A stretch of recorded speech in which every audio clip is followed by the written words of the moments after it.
Join कर रहे हैं। नितिन, आपका स्वागत। और हमें बताइए कि जब प्राइम मिनिस्टर ने एकदम लाउड एंड क्लियर कर दिया, बिल्कुल स्पष्ट रूप से कह दिया किसी तीसरे का दखल नहीं है, वाइस प्रेसिडेंट के फोन को एक्सेप्ट करते हैं, लेकिन ये कहते हैं कि मैंने कहा था कि गोली का जवाब गोली से। तो आपको अपने देश के प्राइम मिनिस्टर जो ऑन रिकॉर्ड लोकसभा के भीतर कह रहे हैं उस पर एतबार क्यों नहीं है, और कितने सबूत चाहिए आपको? देखिए, मैं सबसे पहले जिस तरीके से प्रियंका गांधी जी ने हमारे सेना के शौर्य को, साहस को नमन किया, उसी तरीके से मैं सबसे पहले सेना के शौर्य और साहस को नमन करना चाहता हूं।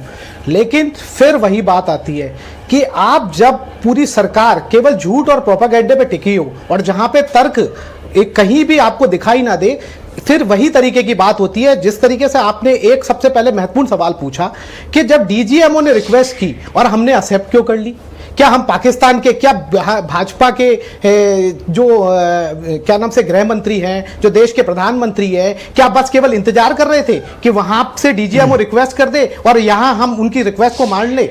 दूसरा इंपॉर्टेंट बात, जब बात दो डीजीएमओ के बीच में हुई तो ट्रंप इसकी घोषणा क्यों करते हैं? तीसरी बात, मैं आपको कई सवाल, जैसे प्रधानमंत्री मोदी जी ने कई तरीके से बताया कि फर्स्ट सेकंड, मैं आपको बताना चाहता हूं इस पूरी 2 घंटे की स्पीच में, और चाहे अमित शाह जी बोले हो, चाहे विदेश मंत्री बोले हो, चाहे हमारे रक्षा मंत्री बोले हो, मैं पूछना चाहता हूं, क्या आपको पता चला कि हमला कैसे हुआ और क्यों हुआ? क्या आपको पता चला कि बैसरन घाटी में सुरक्षा क्यों नदारद थी, जबकि यह इसके लिए पहले से इंटेल मौजूद था? क्या सत्ता में बैठे लोग जनता से अपना जो जनता सवाल कर रहे हैं उनको जवाब नहीं चाहती है? क्या उन 26 लोगों के पास में कोई भी सुरक्षा क्यों नहीं थी? आपने देखा पति को पत्नी के सामने, मां बाप के सामने बच्चे को किस तरीके से 1 घंटे तक उन्होंने मौत का तांडव किया, आपने और आराम से निकल गए हुआ, और जो लोग इसमें इन्वॉल्व थे, जो आतंकवादी, उनको इंडियन आर्मी ने मार गिराया। सुनिए मेरी बात, सुनिए, अरे एक मिनट ब्रजेश जी सुनिए ना, आप जब सवाल पूछ रहे, आज जो सवाल पूछे मैं आपको पूछना चाहता हूं इनमें से किन सवालों के जवाब आपको मिल गए। मैं ये पूछना चाहता हूं कि 1 घंटे तक वो चुन चुनकर मारते हैं, वहां पे कोई भी सुरक्षाकर्मी क्यों नहीं पहुंचता है? आईएमएफ, वर्ल्ड बैंक, एडीबी, इस सब घटना के होने के बाद में भी पाकिस्तान को लोन कैसे मिल जाता है? जो अभी प्रधानमंत्री ने कहा कि भाई आका थरथरा रहे थे, आपको पता है इसका सबसे बड़ा आका कौन है? मुनीर। और मुनीर किसके साथ लंच करते हैं? और वहां पे ट्रंप ऑफिशियल बयान क्या देते हैं कि हमने इनको थैंक किया ताकि इन्होंने क्या नाम से वॉर को एंड कर दिया, आगे लेके नहीं गए।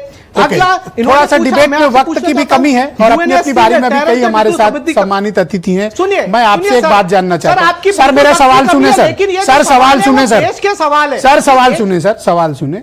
अगर प्राइम मिनिस्टर ये बात कहते हैं और ऑन रिकॉर्ड कहते हैं, कांग्रेस को प्रधानमंत्री का लोकसभा में दिया गया बयान स्वीकार्य है अथवा अस्वीकार्य है? मैं ये कह रहा हूं कि आज कांग्रेस की क्या मांग थी? कांग्रेस की मांग थी कि आप जिस ट्रंप ने देश में, आपने अभी बताया कितनी बार बोला, 29 बार बोला है आपने ट्रंप का। आप राहुल गांधी जी ने कहा कि आप एक बार ट्रंप का नाम लेके बोल दीजिए कि ट्रंप झूठ बोल रहे हैं, इस तरीके की कोई बात नहीं है। क्या उन्होंने बोला? क्या उन्होंने बोला? आप मुझे बताइए, क्या चाइना ने हमको? सर मैं फिर आपसे दोहरा रहा हूं अपना सवाल, क्या नाम से अवधि सीमित है और आपका मैं तथ्य जानना चाहता हूं, पीएम का बयान स्वीकार्य है या अस्वीकार्य है? मैं ये कह रहा हूं, क्या पीएम ने ट्रंप के लिए कहा? थैंक यू सर, धन्यवाद सर, बिल्कुल झूठ बोला है हर बहुत धन्यवाद आपका। क्या उन्होंने कहा? Thank you sir. ट्रंप ने आपको सबसे पहले पता सीज फायर की? Thank you sir. किससे पता चला? नेक्स्ट राउंड के लिए कुछ बचा लीजिए। सबसे पहले थैंक यू पता चला?